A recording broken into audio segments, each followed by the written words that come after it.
오늘은 신앙의 인식전환 두 번째 시간으로 하나님의 뜻이란 말씀으로 여러분 주제를 나누려고 합니다.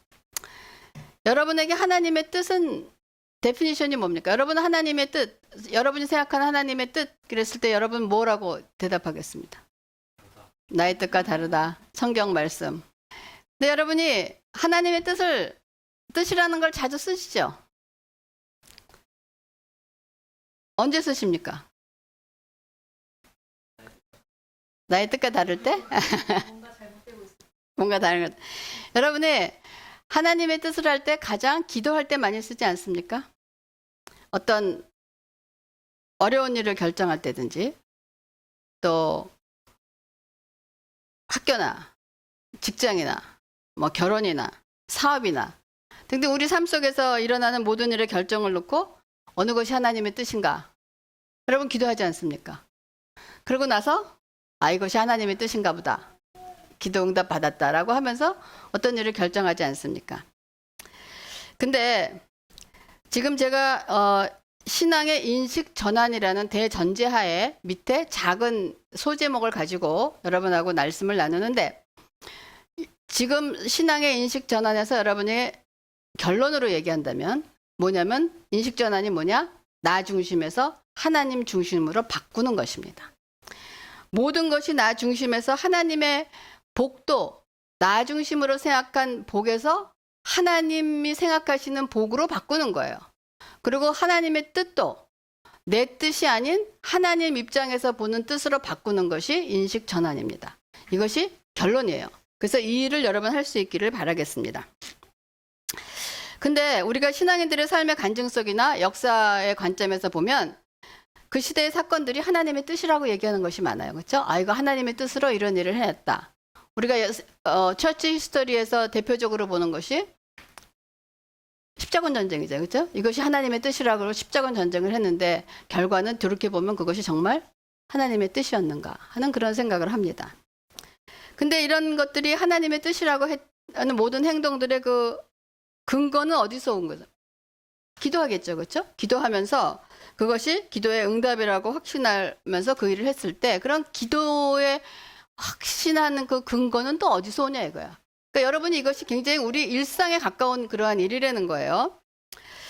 그래서 우리의 삶 모든 순간의 결정을 하나님이라는 뜻이라는 그 결론을 내려야 하는데 사실 무척 어려운 일입니다.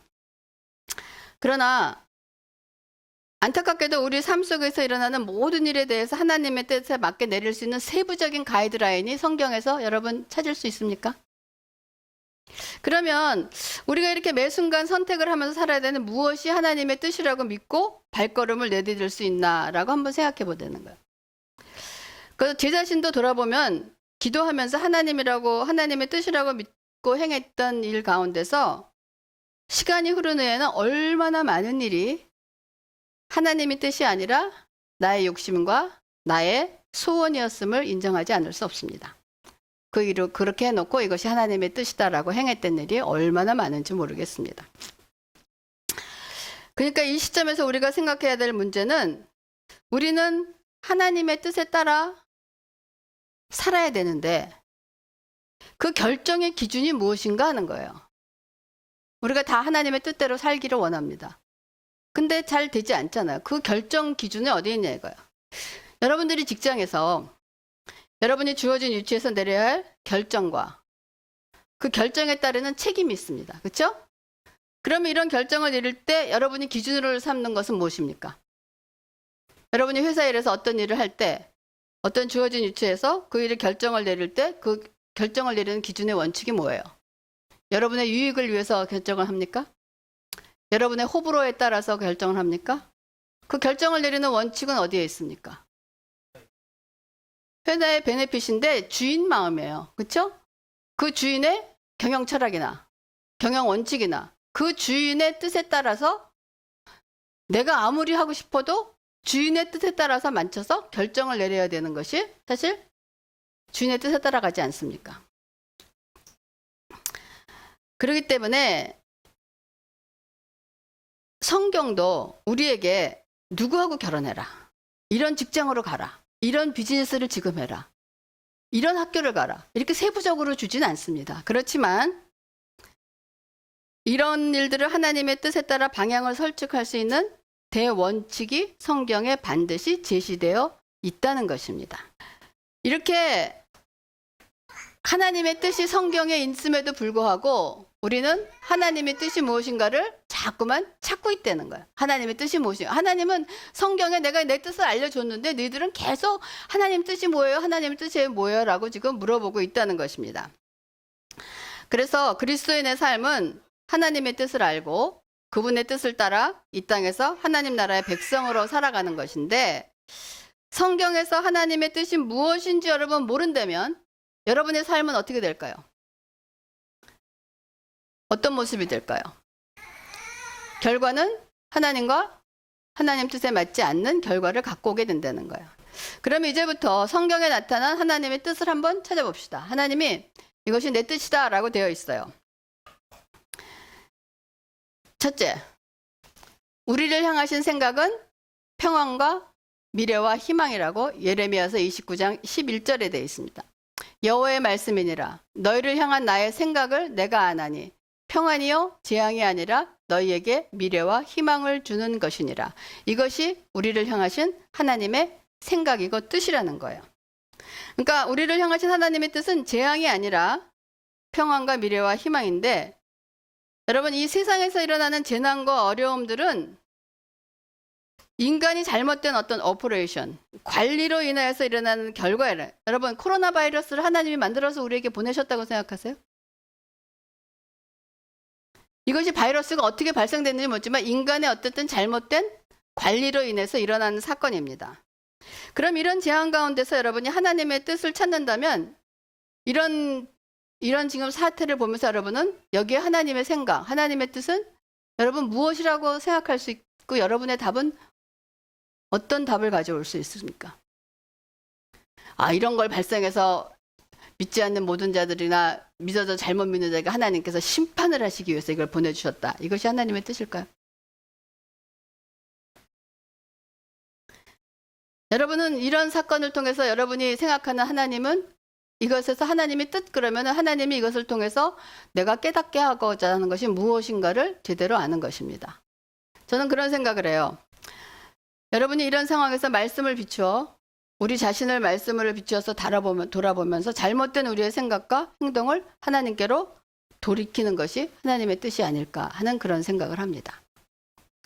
예레미야 선지자는 하나님께서 우리를 향하신 계획이 평안, 미래, 희망이라고 했는데, 그럼 무엇이 평안이고 미래고 희망인가? 우리가 지난 시간에 다루었던 복에 대한 인식 전환과 마찬가지로 우리가 생각하고 있는 평안, 여러분이 생각하고 있는 평안, 여러분이 생각하고 있는 미래, 여러분이 생각하고 있는 희망, 이것 또한 우리가 성경 안에서 인식 전환에 필요한 의미이기도 합니다. 그래서 우리가 생각하는 주님께서 원하시는 평안과 미래의 희망이라는 것이 무엇인가? 요한복음 14장 27절입니다. 평안을 너희에게 끼치노니 곧 나의 평안을 너희에게 주노라. 내가 너희에게 주는 것은 세상이 주는 것과 같지 아니하니라. 너희는 마음에 근심하지도 말고 두려워하지 말라라고 되어 있습니다. 여러분, 예수님이 주시는 평안은 세상이 주는 것과 같지 않다 그러는데 그 차이가 어디 있습니까? 여러분 무엇일 것 같아요? 첫째는 영원하다는 것입니다. 세상이 주는 평안은 영원하지 않습니다. 세상이 주는 미래는 영원하지 않습니다. 세상이 주는 희망은 영원하지 않습니다. 그러나 주님께서 주시는 것은 영원하기 때문에 우리 보고 뭐라고? 너희는 마음에 근심하지도 말고 두려워하지 말라라고 되어 있습니다. 그래서 이러한 어려운 상황과 앞으로 여러분들이 살아갈 세상 속에서 여러분에게 절대적으로 필요한 것은 주님이 주시는 평안입니다. 이 주님이 주시는 평안은 어떻게 되어 있느냐? 오늘 5월 달에 묵상하던 이사야서 26장에 있는 말씀처럼 심지가 견고히 붙여 있는 자는 하나님께서 평강에 평강을 주신다고 하셨던 것이에요. 그러면 하나님께서 주시기 원하는 그러면 평안, 미래, 희망의 내용은 무엇인가? 하나님께서 약속하셨는데 도대체 하나님께서 주시고자 하는 평안과 미래와 희망의 내용은 무엇인가? 여러분 뭐라고 생각하세요? 하나님의 뜻은 인간의 구원입니다. 다른 것이 아니라는 거예요. 요한복음 오늘 3장 16절에서 17절 오늘 우리가 읽었던 본문 말씀입니다. 하나님이 세상을 이처럼 사랑하사 독생자를 주셨으니 이는 그를 믿는 자마다 멸망하지 않고 영생을 얻게 하려 하심이라. 하나님이 그 아들을 세상에 보내신 것은 세상을 심판하려 하심이 아니요 그로 말미암아 세상이 구원을 받게 하심이니라. 이것이 하나님이 우리를 향하신 하나님의 뜻입니다. 하나님의 모든 초점은 인간에게 영생을 주시기 위한 구원사에 있습니다. 이것이 하나님께서 베푸시는 구원이 우리에게 주시는 평안이요, 미래요, 희망이라고 얘기하는 것입니다. 그렇기 때문에 요한복음 5장 39절에 성경은 바로 나에 대해 증언하고 있다고 말씀하신 것처럼 성경은 구원의 주역이 되시는 예수 그리스도에 관한 내용이 전부예요. 그러면 여러분, 하나님이 우리에게 주시기를 원하신 하나님의 뜻은 구원인데, 그럼 도대체 구원의 내용은 무엇인가 하는 거예요. 여러분, 구원은 요한복음 5장 24절에 내가 진실로 진실로 너희에게 이르노니 내 말을 듣고 또 나 보내신 이를 믿는 자는 영생을 얻었고 심판에 이르지 아니하나니 사망에서 생명으로 옮겼느니라 라고 말씀하고 계십니다. 여기서 내 말을 듣고 또 나를 보내신 이를 믿는 자라는 것은 뭐냐? 예수님의 말씀을 듣고 예수님을 보내신 하나님을 믿는 것이 영생이라고 얘기하고 있습니다. 하나님께서 원하시는 것이 바로 이거예요. 예수님의 말을 듣고 예수님을 보내신 하나님을 믿는 것을 하나님께서 우리에게 원하시는 거예요. 우리를 향하신 하나님의 뜻은 영생을 얻음으로 심판을 받지 않고 사망에서 생명으로 옮겨지는 것입니다. 이 사도 요한은 요한복음에 하나님의 뜻에 대해 자세히 설명을 하고 있습니다. 여러분 기억하십니까? 오병이어의 사건이 일어나고 난 다음에 사람들이 예수님을 많이 찾아옵니다. 그러니까 예수님이 뭐라고 얘기하냐면 저들이 나를 찾는 이유는 뭐라 그랬어요? 표적을 봐서가 아니라 빵을 먹고 배불렀기 때문이다. 그래서 저들이 나를 찾는다라고 얘기하는 거예요. 그러면서 제자들에게 너네들이 썩어질 양식을 위해서 일하지 말라라고요. 썩어질 양식이 뭐냐? 세상의 뜻을 따라 살지 말라는 것입니다. 그래서 영생하기까지 남아있을 양식을 위해서 일하라는 것은 하나님의 뜻을 따라 살라고 말씀하신 거예요. 그러니까 제자들이 그 얘기를 듣고 있다. 우리 같이 똑같은 질문을 해요. 그러면 우리가 어떻게 하는 것이 하나님의 일을 하는 겁니까? 어떻게 영생하기까지 남아있을 양식을 위해서 일을 하라 그러니까 도대체 하나님의 일을 하는 것이 무엇입니까? 그러자 예수님께서 주신 대답이 있습니다. 요한복음 6장 29절입니다. 예수께서 대답하여 이르시되 하나님께서 보내신 일을 믿는 것이 하나님의 일이라 라고 얘기해요. 굉장히 중요합니다, 여러분. 하나님은 우리에게 원하시는 것이 영생을 주시기를 원하셨는데 그 영생하는 일은 무슨 일이냐? 하나님께서 보내신 이가 누구냐? 예수를 믿는 것이 하나님의 일이라고 분명히 말씀하시요. 여러분이 하나님의 일을 하기 원하십니까? 열심히 예수님을 믿는 것이 제일 큰 하나님의 일을 하는 것입니다. 그래서 하나님을 믿는 것이 예수를 믿는 것이 하나님의 일이라 그랬더니 제자들이 다 못 알아들어요. 그리고 또 뭐라고 질문하냐면 우리 조상들은 광야에서 만나를 내려주셨는데 그럼 우리에게도 보고 믿을 만한 어떤 표적을 보여주세요 라고 얘기해요. 근데 예수님께서 말씀하시면 하늘에서 만나를 내려준 것은 모세가 아니라 하늘에 계신 오직 아버지께서만이 참된 양식을 주신 것이다. 하늘로부터 온 참된 양식은 세상에 생명을 주는 것이다. 그러니까 바로 뭐냐? 바로 내가 하늘에서 내려온 산떡이다. 생명의 떡이다 라고 예수님께서 말씀하시는 거예요. 그래서 이것이 예수님은 또 하나님의 뜻을 말하는 것이 내가 너희들이 보기를 원하는 그 표적이다라고 얘기하는. 근데 제자들은 그 당시 못 알아듣는 거예요. 그래서 요한복음 6장 39절에서 40절에 보면 나를 보내신 이의 뜻은 하나님의 뜻이에요. 그렇죠? 뜻은 내게 주신 자 중에 내가 하나도 잃어버리지 아니하고 마지막 날에 다시 살리는 이것이라. 내 아버지의 뜻은 아들을 보고 믿는 자마다 영생을 얻는 이것이니 마지막 날에 내가 이를 다시 살리리라 하시니라. 자, 여기서 내게 주신 자는 누굽니까? 내게 주신 자라는 것은 누굽니까? 저와 여러분이에요. 그렇죠?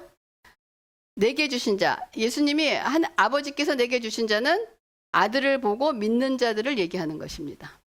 그리고 하나님의 뜻은 이 아들을 보고 믿는 자에게 영생을 얻게 하고 이 아들을 하나도 잊어버리지 않고 마지막 날에 살리는 것이 하나님의 뜻이라는 거야. 여러분 이 성경 구절 요거를 보면서 어떤 신학적인 뭐가 생각나는 거 없어요? 칼빈의 5대 신앙, 튤립 있죠. 거기서 뭐가 들었어요? 내게 주신 자, 리미티드 어텀먼트입니다. 제한적인 구속인가. 세상의 모든 자라면 알고 하나님이 예수님에게 제한적인 그게 나오는 거야. 그런 다음에 잊어버리지 않고 하나도 잊어버리지 않고 마지막 날에 내가 그들을 살리시라. 그 뭐 견인입니다. Perseverance of Saint. 이 신학이 이렇게 나오는 거예요. 칼빈이 이런 데서 하나님 말씀을 보고서 여기서 뽑아내는 거예요. 그래서 지금 하나님의 뜻에 대해서 지금 오늘 주시는 이 성경 구절은 여러분이 요거를 천재라도 다 갖고 있으면 여러분이 기독교론에 여러분이 정확하게 알 수 있는 그런 내용입니다. 그러면서 예수님은 하나님의 뜻과 하나님의 명령에 대해서 뭐라고 얘기하냐면 요한복음 12장 50 나는 그의 명령이 영생인 줄 아노니. 하나님의 명령이 뭐예요? 영생이라는 거예요. 영생인 줄 아노니 그러므로 내가 이르는 것은 내 아버지께서 내게 말씀하신 그대로니라 라고 얘기하고 있습니다. 그러면 영생이 또 뭐냐 이거야. 영생은 요한복음 17장 3절에 영생은 곧 유일하신 참 하나님과 그가 보내신 자 예수 그리스도를 아는 것이다 라고 얘기를 하고 있습니다. 그래서 하나님의 명령이 되신 영생이란 유일하신 참 하나님과 그 하나님께서 보내신 예수 그리스도를 아는 것이라고 여러분 분명히 얘기하고 있습니다. 그렇기 때문에 영생을 얻기 위해서 다른 뭐를 한다는 어떤 것이 들어오면 그건 이단인가 여러분이 분별할 수 있어야 돼요. 뭐를 해야지 영생을 얻고 뭐를 이거 아니라는 거죠. 우리 하나님과 그를 보내신 예수 그리스도를 믿고 아는 것이 영생이다라고 얘기하고 있습니다. 그러면 제가 지금까지 말씀드린 하나님의 뜻에서 말씀을 드렸는데 여러분들에게 지금 정리된 하나님의 뜻은 내용이 정리되어 있습니까? 여기에 지금 우리가 먹고 사는 것에 대해서 이것이 하나님의 뜻이라고 되어 있는 거 언급되어 있는 거 있습니까? 없죠. 하나님의 뜻은 우리를 향하신 하나님의 생각은 평안과 미래와 희망인 것이 여러분이 어려움과 고난을 당했어도 하나님께서 우리에게 주시는 것은 평안과 미래와 희망이라는 거. 근데 그 평안과 희망과 그 내용이 뭐냐? 하나님의 뜻은 인간의 구원이라는 거예요. 구원은 뭐냐? 영생이라는 것입니다. 영생이란 무엇이나 곧 유일하신 참 하나님과 그가 보내신 자 예수 그리스도를 아는 것이라고 그랬어요. 하나님의 뜻, 하나님의 명령은 뭐냐? 곧 영생이라는 것이 가장 중요한 것입니다. 그래서 우리의 삶 속에서 하나님의 뜻 중에서 가장 중요한 것이 우리가 영생의 삶을 사는 거예요. 구원받지 않고 무슨 일을 다 한들 무슨 소용이 있겠습니까? 그것이 절대적인 하나님의 뜻이라는 거예요. 그래서 이것이 우리 삶의 방향을 결정하는 데 주어진 대원칙입니다.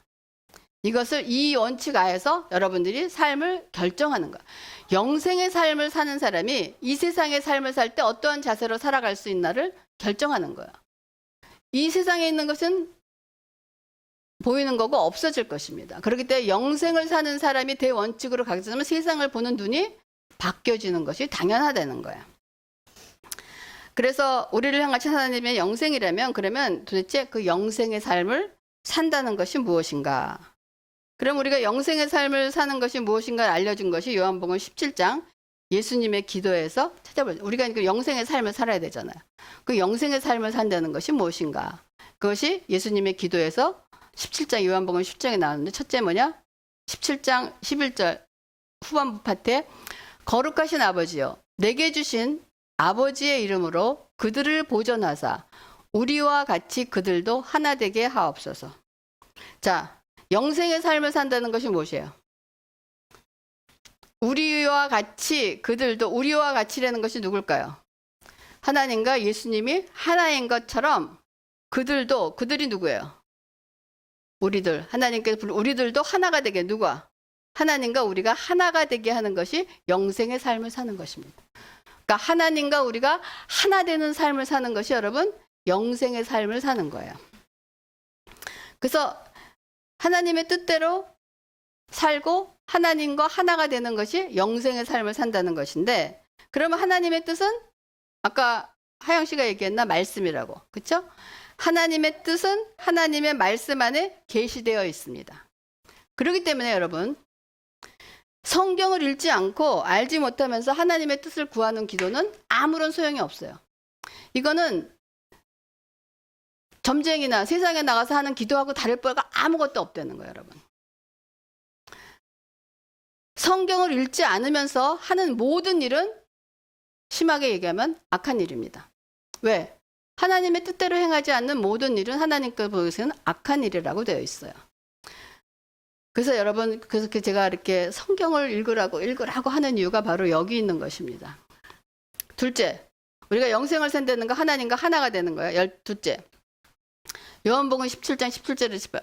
그들을 진리로 거룩하게 하옵소서. 아버지의 말씀은 진리니이다. 아버지께서 나를 세상에 보내신 것 같이 나도 그들을 세상에 보내었고. 자, 둘째는 영생의 삶을 사는 것에서 우리에게 요구하시는 것이 무엇입니까? 거룩입니다. 우리가 아버지와 하나 되기를 원하고 우리에게 요구하시는 것이 거룩입니다. 거룩은 뭐예요? 분별된 것을 얘기합니다. 그 분별은 우리를 거룩하게 하는 것은 하나님의 진리의 말씀이 우리를 거룩하게 한, 다른 것이 거룩하게 하지 못해요.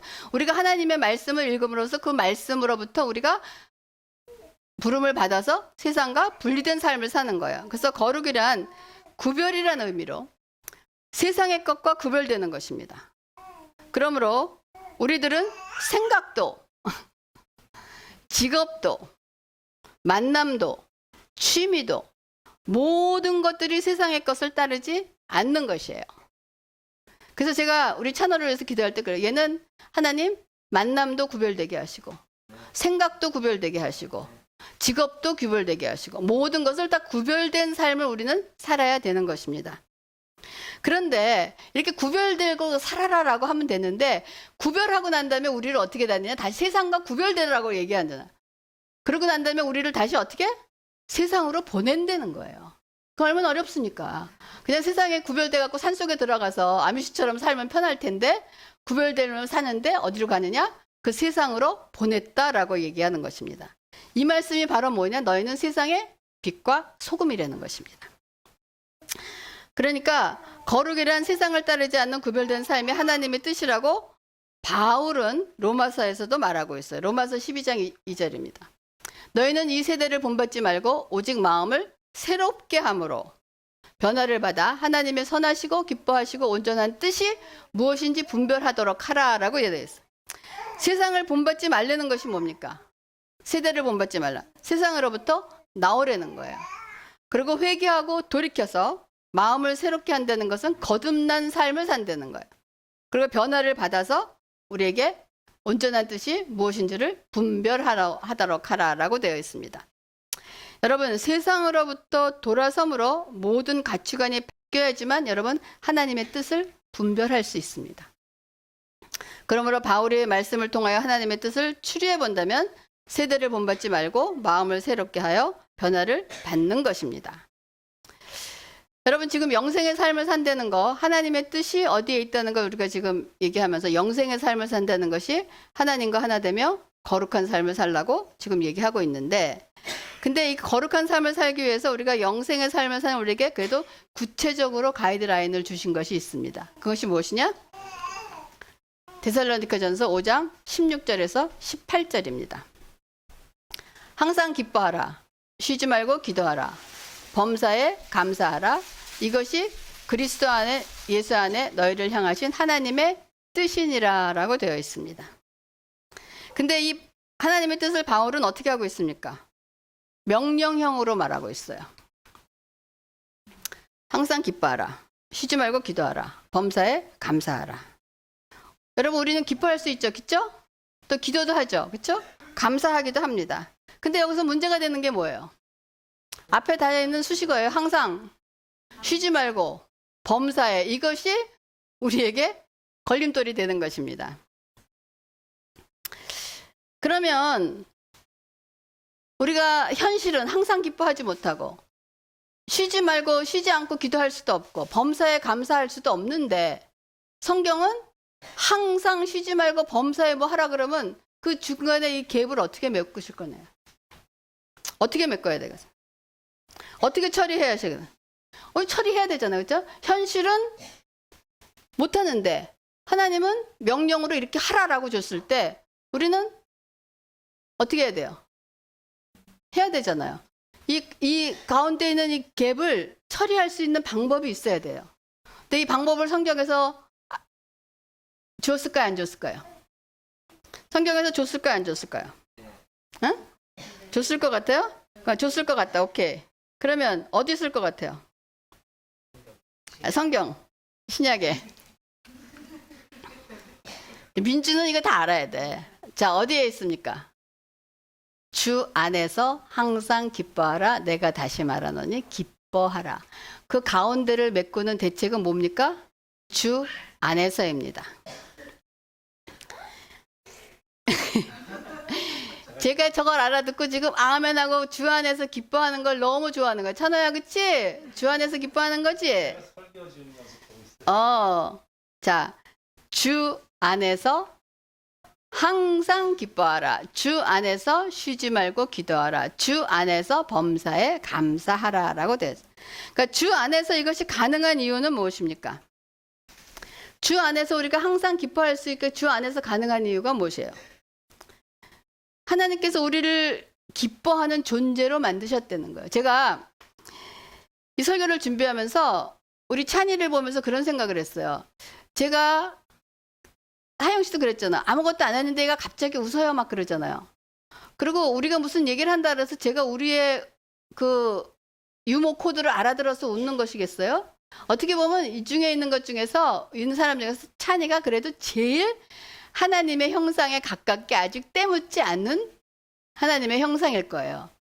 그랬을 때 제가 아무런 이유 없이 웃는 것을 볼 때 내가 이 설교를 들으면서 내가 그 의문을 가졌거든요. 얘가 무엇을 알아듣고 이렇게 웃고 좋아할까라는 생각을 했는데 보니까 하나님이 그렇게 우리를 만들어 놓으신 거야. 우리 자체가 하나님이 항상 기뻐할 수 있게끔 만들어진 상태라는 거예요. 어떤 이유가 주어져서 기뻐하는 것이 아니고 우리는 그냥 항상 기뻐하는 존재로 만들어 주셨기 때문에 우리가 주 안으로 돌아가면 우리가 항상 기뻐할 수밖에 없다라는 그런 생각을 합니다. 그러므로 예수님이 요한복음 17장 13절에 지금 내가 아버지께로 가오니 내가 세상에서 이 말을 하옵는 것은 그들로 내 기쁨을 그들 안에 충만히 가지게 하려 함이니라 라고 얘기를 하고 있습니다.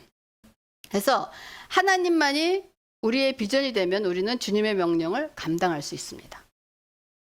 이것을 우리가 주 안에서 제가 이제 다음 시간에도 기도와 이런 것을 감사를 계속 나눌 거기 때문에 여기서는 주 안에서 하는 기도와 감사가 무엇인가 자세히 나누지 않겠지만 우리가 주 안에 있으면 항상 기뻐할 수 있습니다. 이거는 세상이 주는 기쁨과 다른 것입니다.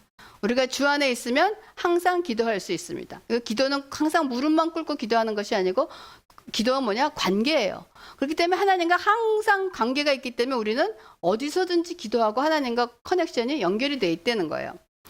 그래서 이런 주님의 명령을 잘 보여준 그 선지자가 누구였냐면 하박국 3장 17절과 18절입니다. 오늘 우리가 부른 찬양입니다.